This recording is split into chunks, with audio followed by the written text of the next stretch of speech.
I thought he was carried away by yourselves, guys. He saw your cameras, he got taken away, and he said things he should not have said.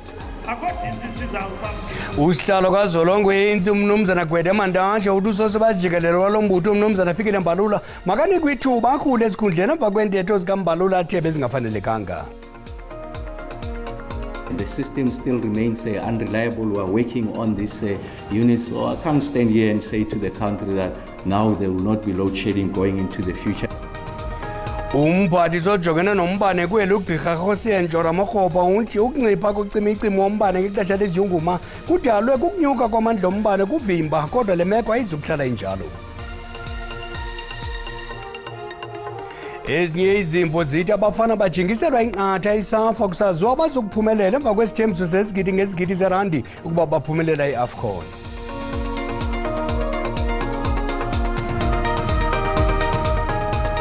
Molweni nokapha ekhaya sithi ngingatsho ke nakuni babukeli kwijelo iTTT singaphosisanga maseko masikawuleswa rhuqa. Usihlalo kaZolongwe insi umnumzana Gwede Mantashe uthi bajikelelo walombutho umnumzana Fikile Mbalula makanikwe ithuba akhule esikhundleni. Kudlwana ndlebo likhethekileyo nentatheli yethu ezopolitiki usamkele maseko emthambothini kwamhlanga eMpumalanga ngalentsasa umnumzana Mantashe uthe okaMbalula untyontyelwe kokubona ifoto zolondaba wathetha izinto ebekumele akazithethanga ngethuba esithi ngenene iANC yaxoka ikhuselwa isakuba ngumongameli wayo umnumzana Jacob Zuma kwibholo lasenkandla. I don't know if those were revelations. I think I listened very carefully to what he said as Secretary General. He's my Secretary General. I thought he was carried away by yourselves, guys. He saw your cameras, he got taken away, and he said things he should not have said. To me, it's an issue that we will have to deal with it internally, that when you lead, you count every word you say. If you don't, you catch fire. And I think it's something that you learn in the trade. As you grow in the trade, you understand that better. You can say things that you are saying without being excited, but say things and explain things very well. For example, let me give you an example. He talked about a water pool, a fire pool. And I reminded comrades that we went to Nkandla. We saw that swimming pool. We told journalists this is a swimming pool, but because there's a lot of water, in case of fire, it can be used as a fire pool. We closed the case. Because it's a swimming pool with a lot of water. In case of fire, you can use that water as a fire pool. So that closed the case. I don't know why do you reopen that today. I can't understand it. But are you not worried that it's becoming a trend with your Secretary General for him just to blurt out things, not have speaking notes? When he goes to manifesto reviews, he doesn't speak about what you've done in government, but he speaks about internal dynamics and people's names. For instance, what he spoke about in KwaZulu-Natal in the manifesto review. I know that growing into a role is a painful process. And I am a great believer that you allow comrades to grow into roles. If you rush them into roles, you are going to make them commit a lot of mistakes. And a mistake, some girl, it's like a stranger you meet in your journey to success. You know, failure is a stranger you meet in your journey to success. And every time you come across a failure, don't despair, don't give up. Appreciate that you have met this stranger, you're on your way to success. That's the same thing in playing roles. I love a Secretary General who likes talking, because that means he will go faster into the role of a Secretary General because he talks, he engages with issues. If you commit mistakes in that process, it's not the end of the story. Are you going to expel Jacob Zuma from the party? He's not expelled, he has walked away. No, you don't expel a person who has walked away. There's no need to expel him, he has walked away. Are you not going to take him to a DC? There's no need, he has walked away. So simply you're ignoring him, you're blue-ticking him. He has walked away. So what action do you take to a person who has walked away? He has walked away. Ukanti umongameli we-ANC umnumzana Cyril Ramaphosa, usihlalo kazwelonke walombutho umnumzana Gwede Mantashe, iinkokheli zephondo impumalanga zombutho we-ANC zikhokhelwa ngusihlalo wephondo umnumzana Amandla Ndlovu, bonke batyelela iinkokheli zomthonyama kweli phondo kuyokhahlela kubantwana begazi njengenxalenye yamalungiselelo erali yesikhumbuzo yomhla wokusekwa kwe-ANC ezakubanjwa kumgqibelo eMbombela. Intatheli ezopolitiko uSamkela Maseko ulapho kwamhlanga empumalanga elandela eli nqaku. Samke, siyakwamkela. Ungasixelela kwenzekayo apho namhlanje ngokusithethayo? Msakazi, okwamanje umongameli wayo inhlangano ebusayo uCyril Ramaphosa ulana engonyameni emthambothini kuyona ingonyama uMahlangu ukuze ezokhahlela kuyona umntana wegazi nabo abaholi besifundazwe se-ANC behola uyena ke uhlalo walo iphondo uMandla Ndlovu kanye futhi noNdunankulu uRifilwe Mtsweni Itsipane. Nje emva kwethu kukhona izinkomo ezintathu noma ezimbili ngokubona kwami, amaguqa nje amabili uyona umongameli uCyril Ramaphosa kanye nabaholi besifundazwe abasilethele yona ingonyama lana emthambothini. Masuka lana umongameli wayo leli qembu kanye futhi nethimba lakhe bazosuka beye kwenye ingonyama uMabhena ngalena kwalesi sizwe salana kwamhlanga kulo masipala sikona eseJS Moroka kuyona ingonyama uMahlangu. Masuka lana kuzoyiwa ngalena kumasipala wakhona ke eChris Hani lapho ethembisile Hani lapho umongameli we-ANC Cyril Ramaphosa kanye futhi nethimba lakhe bazobefike bekhulume naye engonyama bezwe izikhalo zengonyama futhi nezikhalo esesizwe zabo ukuze bezosixazulula. Uphinde ukhumbule nalowo mbiko owawukhona kwayo uNhlapho owawukhuluma ngobukhosi balana kwalendawo ukuze bezobuhlukanisa bube bibili kube yiyona ke ingonyama uMabhena nayo ingonyama uMahlangu ukuze bezokwazi ukuxazulula yona lezo sinqushunqushu ezazikhona ngobukhosi. Kodwa wena msakazi, njengoba ubheka njengala yena uhlalo kazwelonke we-ANC ubambe zona izingxoxo nomongameli walo iqembu nayo ingonyama bekhuluma ngazo zonke izinto ezithinta inqalazinda, impilo yokuhlinzeka kwezempilo zabantu kule ndawo, amanzi, ugesi nokudalwa kwamathuba omsebenzi, nazo zonke ke izinto ezithinta izona ezomdabu kanye nabaholi bomdabu. Mawubheka nje emva kwethu lana nawa namakhosi amlindile umongameli uCyril Ramaphosa wayo inhlangano ebusayo uzofika nawo nje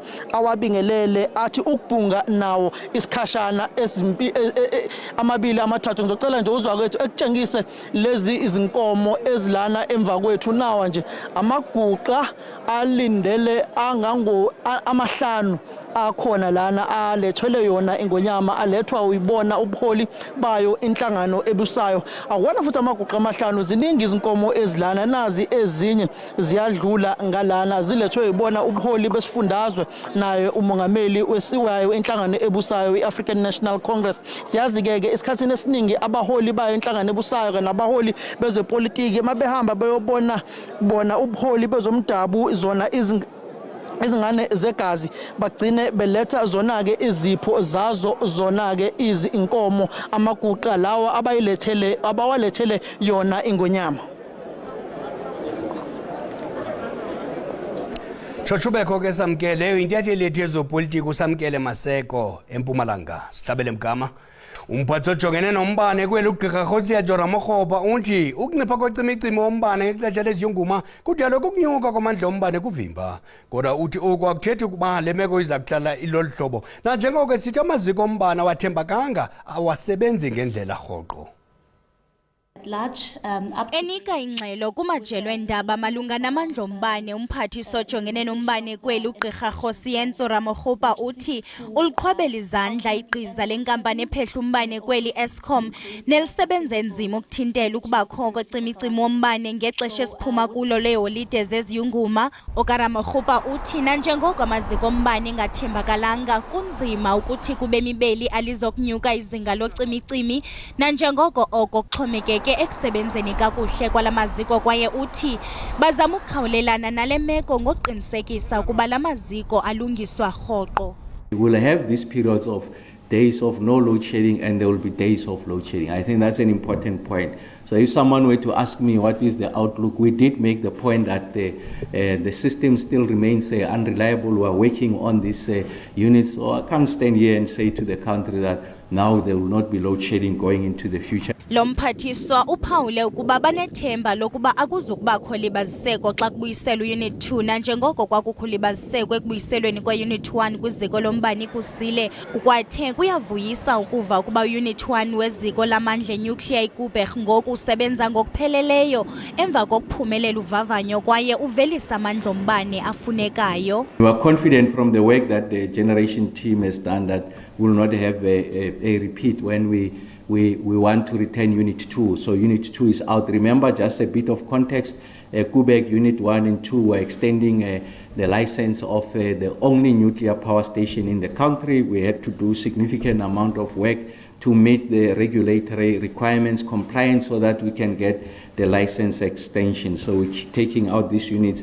I'm happy to say that as part of the robustness of this exercise, that the Unit 1 in Quebec is now on full load, it has passed what we call the full load rejection test. Ugqirha Ramokgopa ukwabongoze uluntu kuba luthatha inxaxheba kumqulo malunga nokuveliswa kwezamandla kweli i-Integrated Resource Plan nokhutshwe kutshanje ngelokunika uluntu ithuba lokuba luphefumle ngawo. Kwalapha ezindabeni amapolisa aseMpuma Koloni ajongene namabango omdli wafikelela kwi-7.5 billion rand kulandela ukubanjwa kwabantu kungekho mthethweni kodwa masuma umntwana evenkileni kuqala.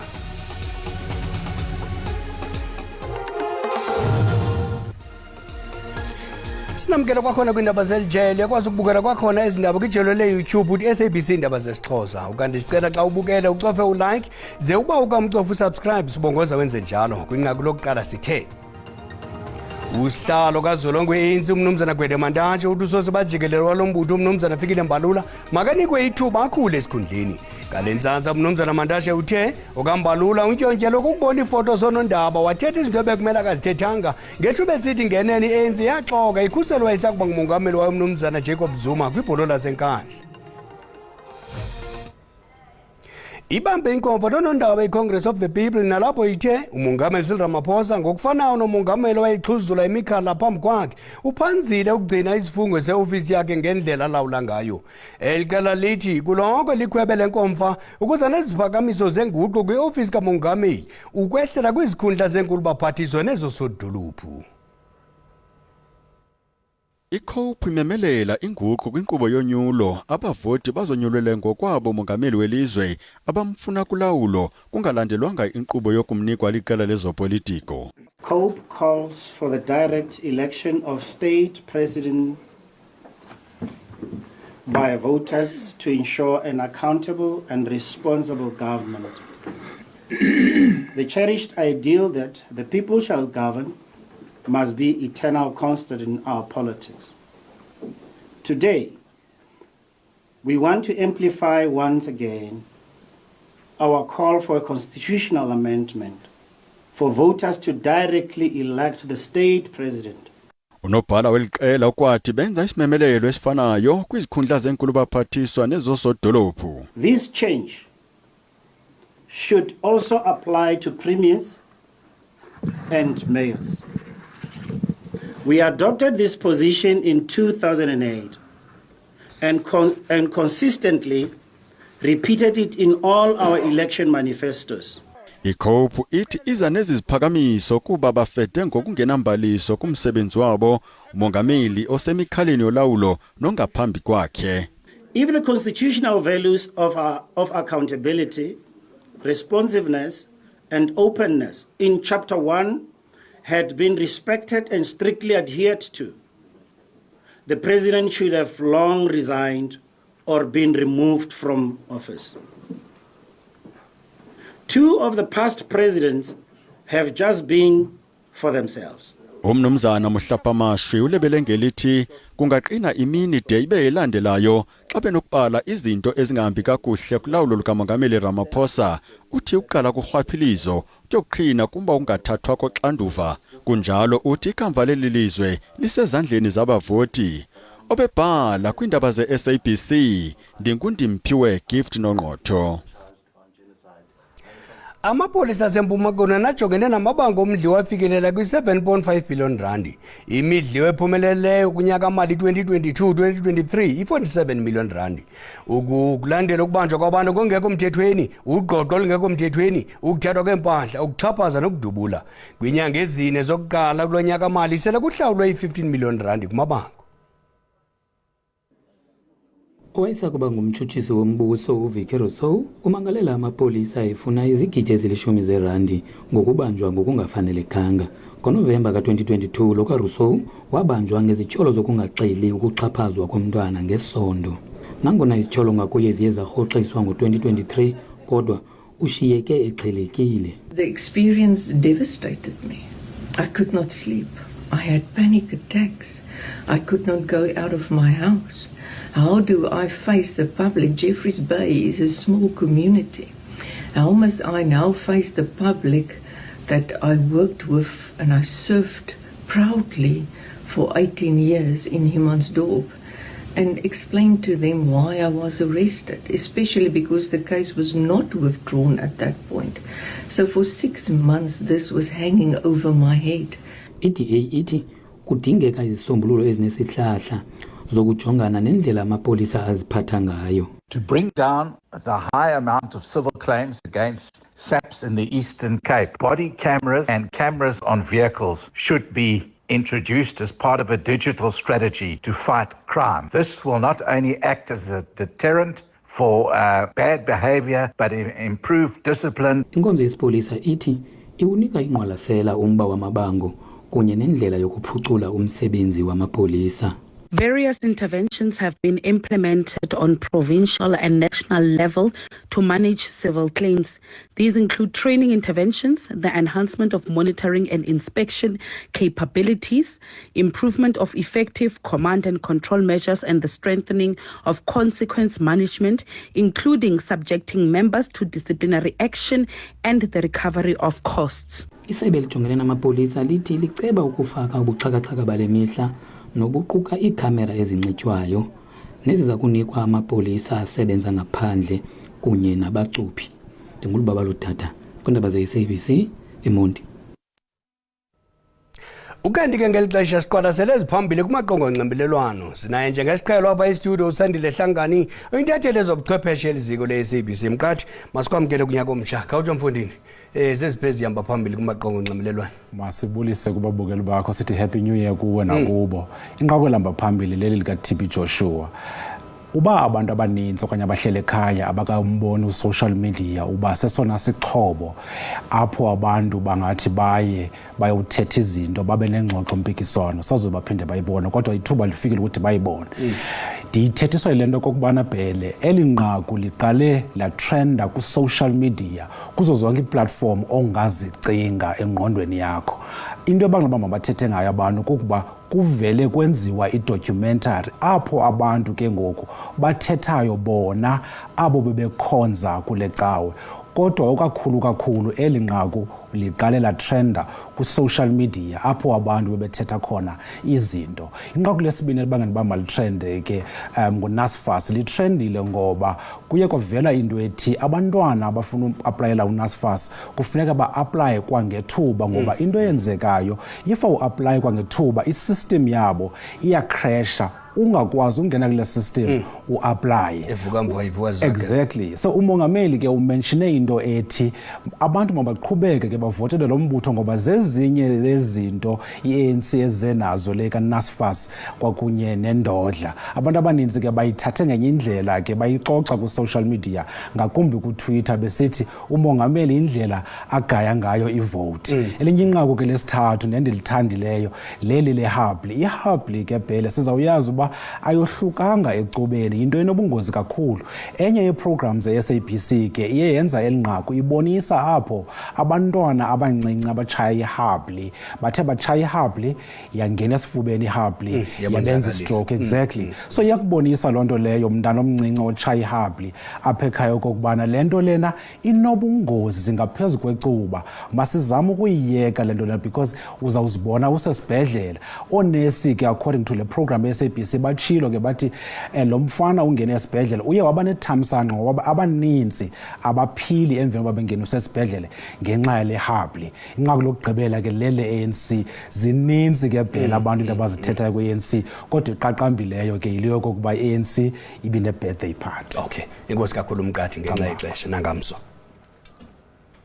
Amafama ombutho itsipanang trans kwilokishi iHood eVryburg eMntla-Ntshona aphelelwe ngamacebo ngelindle elichitheka kwifama yawo. Anti amanzi elindle asuka kwindawo yamatyotyombe ekufuphi nawo abulala imfuyo yawo. Ngaphandle kwesigobo senkundla ephakamileyo yaseMntla-Ntshona seminyaka emihlanu edlule yayalela umasipala wesithili Dr. Ruth Mupati ukuba ulungise le ngxaki. Umbutho wamafama iTsepanang Trust wasekwa ngo-2005. Amalungu wayo ngamafama afuyileyo. Iqenqgelekile iminyaka elishumi lamalungu ejamelene nokuchitheka kwelindle kwingingqi iHuhudi. Iziphumo zeziko lempilo lezilwanyana zibonisa ukuba ukufa kwezilwanyana kubangelwe kukusela amanzi angcolileyo. Uthi umbhobho wafakwa ngo-2017 ngoba babenceda izindlu ezikufuphi ezazinoxingo lwemibhobho yangasese, nto nje ayabe ngaphansi komhlaba. Yiyo loo nto kube lula ukugqabhuka iphumelelise ilindle emanzini aselwa imfuyo yabo itsho igule. Amanye amalungu athi kumele kufunyanwe isisombululo esisisigxina ngokuxhaphaxhaphisa. Umbutho olawula ibhola ekhatywayo kweli safa ubhengeze ukuba iqela labafana bafana liza kuvuzwa ngezigidi zerandi ukuba liyayiphumelela itumente ye-AFCON eza kubanjwa e-Ivory Coast ukuqala ngomgqibelo. Kulandela esi sibhengezo kukho uluvo lokuba isafa ijingisela amakhonka asekhaya ngenqatha isaza wazuphumelela. Ukuhlalutya lo mba apha istudio sinomakhonkwetha wentatheli yezemidlalo umduduzi Ndlovu Gatsheni masikwamkele ezindabeni. Khawutsho usibone njani esi sibhengezo sesafa sokuba abafana bafana bawunikwa izigidi uba bayaphumelela? Ngibingelele kuwe, ngibingelele nekubabukeli betindzaba emini. Ngisho ngithi Danny Jordan ngimlalele nayitolo ekulenye ye-radio station zethu SABC ku Radio 2000 lapho uyazama ukuchaza khona ukuthi bekathini kube khona kasho khona ukuthi yena cha kaThembisi timvo letitsenjiswe iCAF ngoba ngekwati kwami lelinani lekhuluma ngalo la 7 million wemadola nasiletha la eNingizimu Afrika ngathi 131 million mangenamanga imali lena lekutawuzuzwa ngilota phamisa indzebe yeAFCON ngaFebruary masiphelile itournament akusiyo imali etabe yisuka kakusafa. Ngicela ke phasimlalele Danny Jordan ngoba ukhulumile yena sinayo live lakhe yathi ukhulumela. Ngicela sive ukuthi ukhulume wathini mengameli wesafa. We have to get the team to focus. We have to clear everything. And if they win, they get 7 million. If they lose, they get nothing. We want the team to focus and to perform. And we don't want to waste time on discussing unnecessary stuff. Nako ke bhuti uyativela ukukhulume yena ngemavi akhe kule clip lesidlalako akukho la kasho khona ukuthi kukhulume ukuthi iCAF ngiyo lethembisile kepha siyathi lelinana akhuluma ngalo iprize money lesitoyibona ngaFebruary bhuti. Khawutsho ke Gatsheni ithethe ukuthini into yoba kuthwe bafana bafana mayiphumelele okanye ibuyilambada nangona sesazi ukuthi iCAF iza kuwavuza amaqela mhlambi aphume kwi-semi-final quarter final. Thethe ukuthini ukuthi iphumelelane okanye nebuye ningaphethanga nto? Ngicabanga ukuthi nje indlela kumbe lafuna kuba khutsata ngayo kusho ukuthi nangabe ningeke nifike kuma final nibuye nenzebe akukho phela lento akufora ukuthi sakhumbula ukuthi 2019 sahlulwa eNigeria kuma quarter finals Egypt lapho umdlali ngamunye wabuye ekhaya nangikhumbula kahle aphethe samba semali lesing 520,000 amarandi nakuloko angicabanga sibathi ubuya balambatha nanobe bangaphuma kusiphi isigaba kunemvuzo lotsite wekusungenile ku competition yeCAF. Ekhawutsho ke Gatsheni ungathini ngalento ba kwelitsheli ungakhange kubekho amaginqi kuvele kwalula nje kufikelele kwesivumelwano ngezimali? Asithembe ukuthi kuthiwa bamelula nasengundleni yetemidlalo yebhuti ngoba iNamibia ilinzile imali sicala nginemali evikini letako izidlala nginemali ngalesibili evikini letako umdlalo wethu wekucala wekuvuka iAFCON ikhona bomakhelwane eNamibia bayashisa bo Peter Shalulile sabathathela phasi bese sigcina bese phinze sidlala neTunisia lebuye North Africa siyathi le group E kuthiwa igumbe kumelulana akukho la kulula khona. Wow Gatsheni uchaba lexesha bonga kakhulu. Iindaba ziphela mawethu nje uchaba lixesha umathangana uza kusiphakela ezinsimbi yesixhenxe ngorhatya makube chusi bele.